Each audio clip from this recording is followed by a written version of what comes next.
मैं बहुत लेट हो चुकी थी और भाग रही थी क्राउड को धक्के मारते हुए। स्टूपिड से फंक फेस्टिवल पे थी, पर अचानक से मैं रुक गई। क्राउड के अंदर मैंने देखा मेरा बॉयफ्रेंड किसी और लड़की के साथ उसे गले लगाकर चल रहा था। इसका क्या मतलब था? मैंने उसकी बाजू पकड़ी और उससे पूछा कि ये कौन है, पर रॉन जैसे कुछ हुआ ही नहीं। उसने कहा कि ये उसकी नई गर्लफ्रेंड है। मैं बहुत गुस्से में थी। हमारे रिलेशनशिप का क्या? रॉन हंसने लगा और उसने कहा कि मैंने उस पर पहले चीट किया था। मैं तो समझ ही नहीं पा रही थी वो क्या कह रहा है। तभी उसने मुझे एक तस्वीर दिखाई जिसमें मैं किसी और लड़के के साथ थी किसी नाइट क्लब में।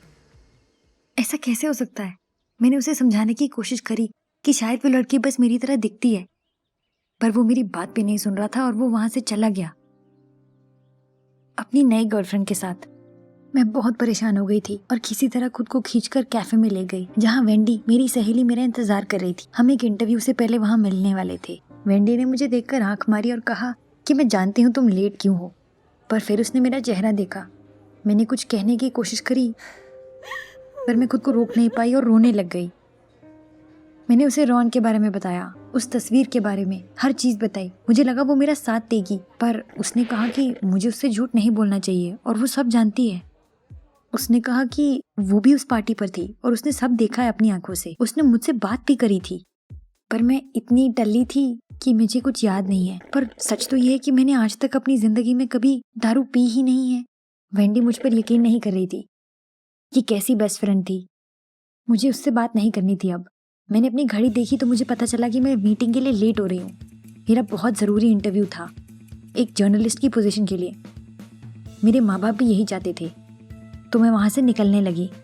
इतनी भीड़ से निकलने में थोड़ी तकलीफ तो आई, पर किसी तरह से मैं पब्लिशिंग हाउस तक पहुँच गई, बिल्कुल मीटिंग के टाइम पर।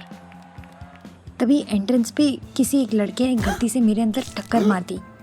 अचानक मेरे पूरे कपड़ों पर लाल रंग फैल गया और मेरे चेहरे पर भी। उस इंसान के हाथ में जो बोतल थी शराब की, वो मेरे ऊपर गिर चुकी थी। अब मैं क्या करने वाली थी? मैं भागकर सबसे पास वाले बाथरूम की तरफ गई अपना ब्लाउज धोने के लिए। शुक्र है कि मैं वो निशान हटा पाई, पर सुखा नहीं पाई। किसी भी तरह से करके मुझे इंटरव्यू पे पहुंचना था, पर वो मेरे बारे में क्या सोचेंगे ऐसे गीले कपड़ों में। मेरी बाजू पर एक निशान भी था और अब गीले कपड़ों की वजह से वो भी दिखाई दे रहा था। मुझे बहुत शर्मिंदगी हो रही थी। मैंने अपना ब्लाउज बंद किया और सीधा इंटरव्यू के लिए भाग गई। मैं जैसे ही बॉस के ऑफिस में घुसी, उसने मुझे एक अजीब सी शक्ल बनाकर देखा। मैं समझ सकती थी, मेरा ब्लाउज गीला था और मुझ में से वाइन की बदबू आ रही थी। मैं कुछ कहती उससे पहले ही उन्होंने कहा कि मैं इस कंपनी के लिए ठीक नहीं हूँ। क्या ये सब सिर्फ ब्लाउज की वजह से था? मैंने कुछ बताने की कोशिश करी, पर उन्होंने मुझे एक न्यूज़पेपर दे दिया और दिखाया जिस पर लिखा था पंक फेस्टिवल स्कैंडल। उस फोटो में मैं थी। उस आर्टिकल में ऐसी लड़की के बारे में बात हो रही थी जो बहुत टल्ली थी, घटिया गाने गा रही थी और बहुत कम कपड़े पहन रखे थे, और पुलिस उसे लेकर गई। मैं चिल्लाने लगी कि ये सब बकवास है। मैं तो लाइब्रेरी में पढ़ाई कर रही थी। पर उस बॉस ने मेरी बात नहीं मानी और कहा कि मैं कंपनी की इमेज खराब कर दूंगी। मैं वो पेपर अपने साथ ले गई और वहां से निकल गई। इस अजीब सी लड़की ने मेरी जिंदगी खराब कर दी थी। मुझे उसे ढूंढना था। मैं वो पेपर अपने हाथ में लेकर उस फेस्टिवल में घुसी। मुझे बिल्कुल नहीं जाने का मन था, पर एज अ जर्नलिस्ट मुझे सच का पता लगाना था। मैंने वो फोटो कई लोगों को दिखाई। सबने एक ही चीज कही कि उस फोटो में लड़की मैं ही थी। वाह, कितनी मदद करी मेरी। एक समय तो मुझे ऐसा भी लगा कि किसी ने मेरे साथ प्रैंक किया है। क्या किसी ने फोटोशॉप किया है? पर क्यों? तभी मेरी थॉट्स एकदम से रुकी, क्योंकि वहाँ आग का एक बहुत बड़ा धमाका हुआ और तभी मैंने उसे देखा। बिल्कुल मेरे जैसी दिखने वाली लड़की। मुझे उसकी एक बाजू पर वही निशान दिख रहा था जो मेरी बाजू पर भी है। शायद उसे ये आग के साथ खेलते हुए ही लगा होगा। जब उसकी परफॉर्मेंस खत्म हुई तो मैं उसके पास गई और मैंने उससे पूछा कि क्या तुम मेरी क्लोन हो? ये सब क्या मजाक चल रहा है और तुम ऐसा क्यों कर रही हो? उसका नाम एलिस था और हंसते हुए उसने मुझे यही बताया कि उसने भी ऐसी अफवाहें सुनी है कि उसने अपनी सारी पियर्सिंग्स उतार दी हैं और वो लाइब्रेरी में बैठी रहती है। मैंने उसे समझाने की कोशिश करी कि मुझे कितनी तकलीफ आ रही है सबकी वजह से, पर वो अपनी ही ख्यालों में खोई हुई थी और उसे लग रहा था कि वो बहुत फनी है। तभी उसके अगले शो का टाइम हो गया और उसने कहा कि अगर किसी भी चीज़ की ज़रूरत हो तुम जानते हो कि मुझे कहाँ ढूंढना है, और फिर वो स्टेज पर भाग गई। एकदम कंफ्यूज्ड हालत में मैं घर पहुंची। आखिर ये सब चल क्या रहा था? घर पहुंचकर मैंने अपने माँ बाप को इस एलिस के बारे में सब बताया। उन्हें वो तस्वीर भी दिखाई और बताया कि कैसे उसकी वजह से ये इंटरव्यू मेरे हाथ से चला गया। पर उन्होंने वो पेपर सीधा फेंक दिया और उसकी तरफ देखा तक नहीं। क्या वो मेरी जुड़वा थी या मेरी बहन? मैं शांत नहीं हो पा रही थी। पर मेरे पापा ने कहा कि ये सब बेकार की बातें हैं और उन्हें मेरे सिर्फ इंटरव्यू के फेलियर के बारे में पड़ी थी। उन्होंने कहा अब मुझे दुगनी पढ़ाई करनी पड़ेगी कॉलेज जाने के लिए। उन्होंने ये भी कह दिया कि अब जब तक एग्जाम्स खत्म नहीं हो जाते मैं हाउस अरेस्ट पर हूँ। और उन्होंने फैसला किया कि ये जब तक फेस्टिवल चल रहा है मैं बाहर बिल्कुल नहीं जाऊंगी। मैं उनकी बात मान गई, पर इस एलिस के बारे में सोचना बंद नहीं कर पा रही थी। आखिर वो कौन थी और कहाँ से आई थी? मुझे उससे दोबारा बात करनी थी। मैंने भागकर उससे मिलने का फैसला किया और अपनी कमरे की खिड़की से निकल गई। मैंने कभी भी अपने माँ बाप की बात पहले नहीं टाली थी, पर सच जानना मेरे लिए बहुत जरूरी था। एलिस मुझे देखकर खुश हुई, पर अचानक मैंने उसको पकड़ लिया और मैंने उससे पूछने लगी कि वो मेरी जिंदगी क्यों खराब करने पे तुली है। वो हंसने लग गई और कहने लगी कि सब जो हो रहा है अच्छा ही हो रहा है। उसने मुझे कहा कि मुझे भी उसके साथ फायर शो करना चाहिए। हम दो जुड़वा बहनें फायर शो करेंगी। बिल्कुल भी नहीं, आधे नंगे होकर इस तरह आग के साथ खेलना। एलिस ने एक कंडीशन रखी। उसने कहा कि अगर मैं उसके साथ शो करूंगी वो मुझे सारा कुछ बताएगी। इतना करने को तो मैं राजी हो गई। आखिर मुझे सच जानना था। बिल्कुल एक जैसा दिखने के लिए एलिस ने अपने और मेरे ऊपर सेम सा मेकअप किया ताकि हम बिल्कुल भी अलग ना दिख सकें। थोड़ी सी प्रैक्टिस करी और मुझे लगा नहीं था, पर मुझे भी काफ़ी मज़ा आया। शो के दौरान मैं एलिस से अपनी नज़रें हटा ही नहीं पाई। वो इतनी आज़ाद और इतनी कॉन्फिडेंट लगती थी। कोई रूल्स नहीं, किसी को जवाब नहीं देना। काश कुछ समय के लिए मैं भी इतनी आज़ादी महसूस कर पाती। वो बहुत अच्छी लग रही थी परफॉर्म करते हुए। मैं एलिस की तरफ देख रही थी, तभी जो आग मैंने पकड़ी हुई थी पता नहीं क्या हुआ, अचानक से मेरी शर्ट पर टकराई और आग लग गई। मैं चिल्लाने लगी। एलिस फटाफट से मेरे पास आई और उसने वो आग बुझाई। शर्ट पूरी तरह से खराब हो चुकी थी। तभी उसने देखा कि मेरे पास भी वैसा ही निशान था बाजू पर और उसने कहा कि हम कुछ ज़्यादा ही एक जैसे दिखते हैं। मैं सोचने लग गई कि वो मुझसे बिल्कुल अलग है, पर फिर भी किसी वजह से वो मुझे पसंद आ रही है। कितनी अजीब बात है, एकदम सेम दिखना, वैसे ही निशान, बिल्कुल मूवीज की तरह। तभी मुझे किसी ने कहा, मेलेनी अभी के अभी घर चली जाओ।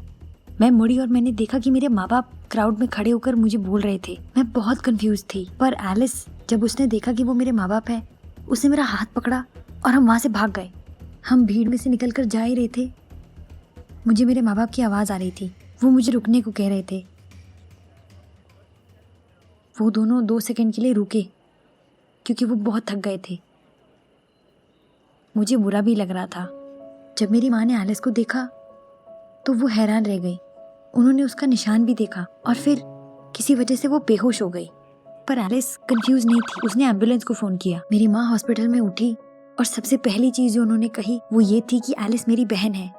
मुझे पता चला कि हम 2 साइमीज बहनें पैदा हुई थी। हमारी बाजुएं जुड़ी हुई थी। अलग करने के लिए जो सर्जरी हुई थी वो आसान होने वाली थी, पर डॉक्टर्स ने मेरी माँ को बताया कि मेरी बहन नहीं बची। पर अब मेरी माँ ने उसे देखा तो वो पहचान गई कि वो उन्हीं की बेटी है।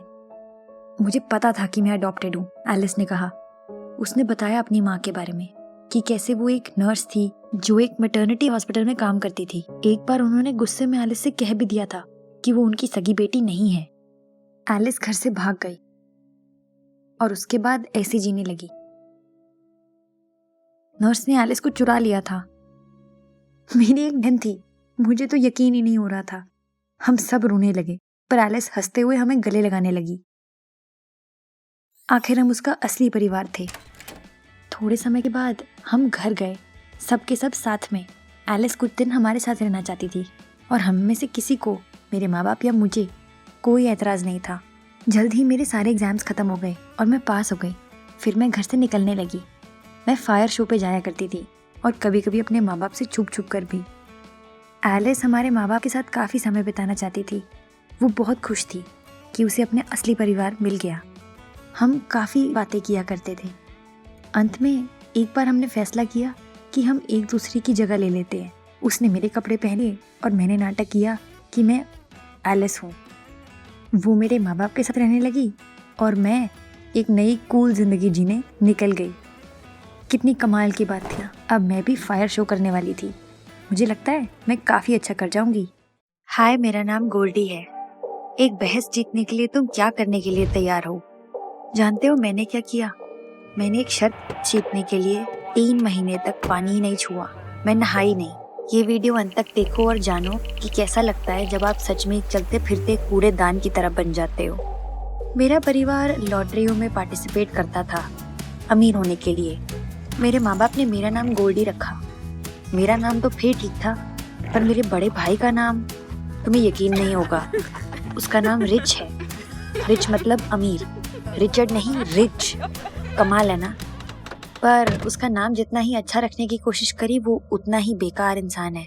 मेरे माँ बाप ने हमेशा उसकी सारी बातें मानी और इस चक्कर में वो बहुत ही बिगड़ा हुआ इंसान बन गया है और बहुत ही लालची हो गया है।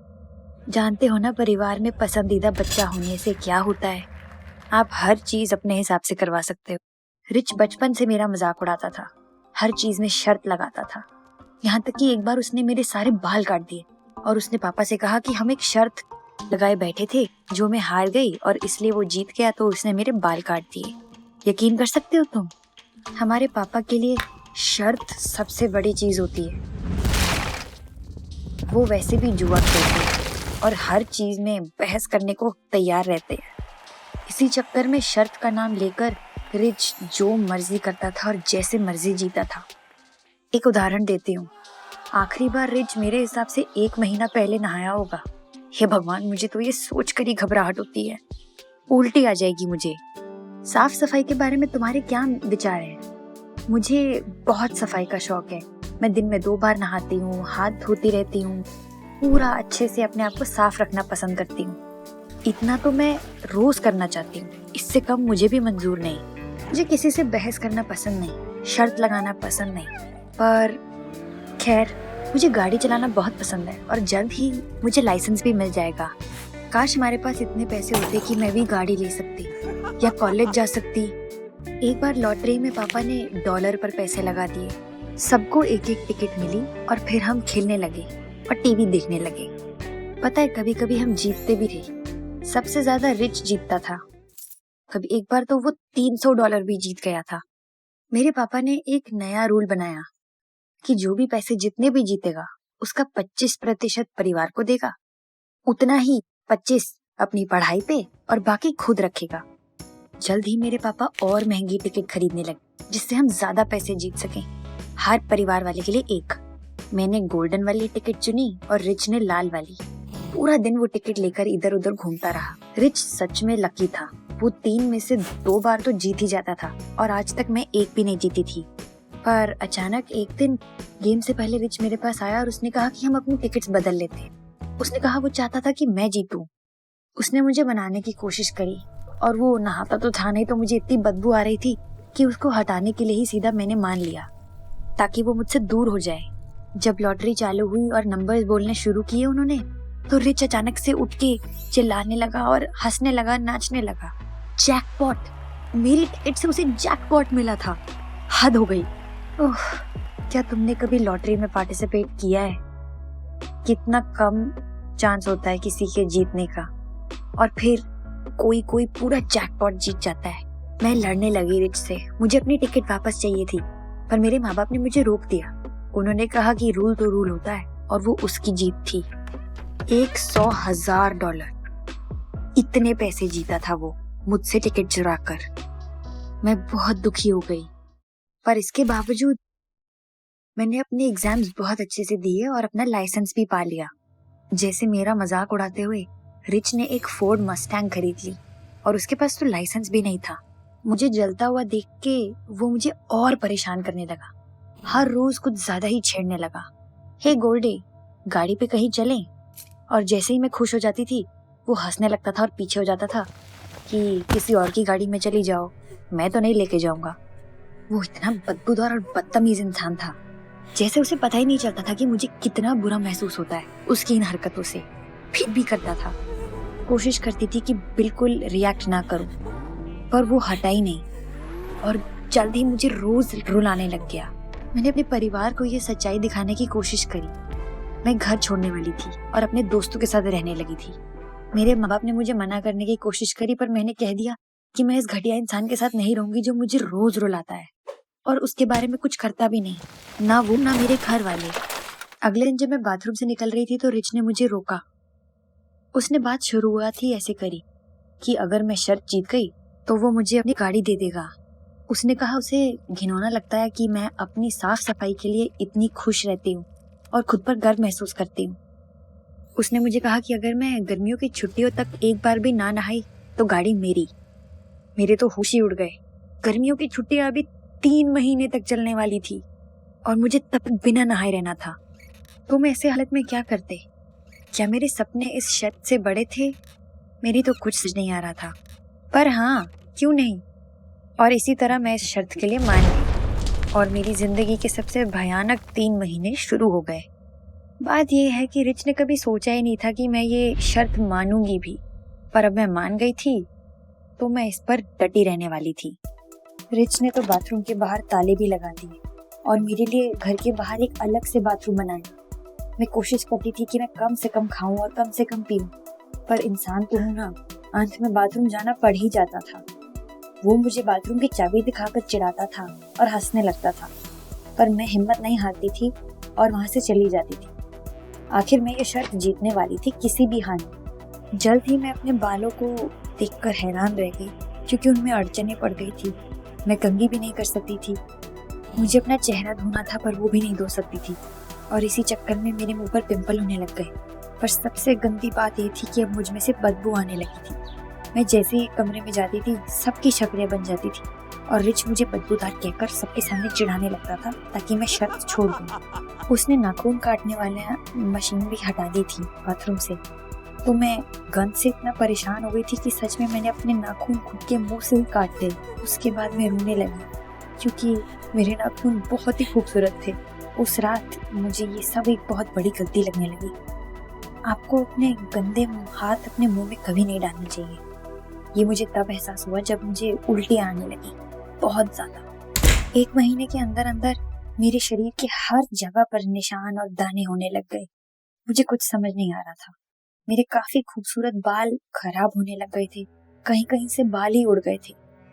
मैं अब गोल्डी नहीं थी पहले की तरह। अब मैं एक बदबूदार अजीब घिनौनी लड़की बन चुकी थी।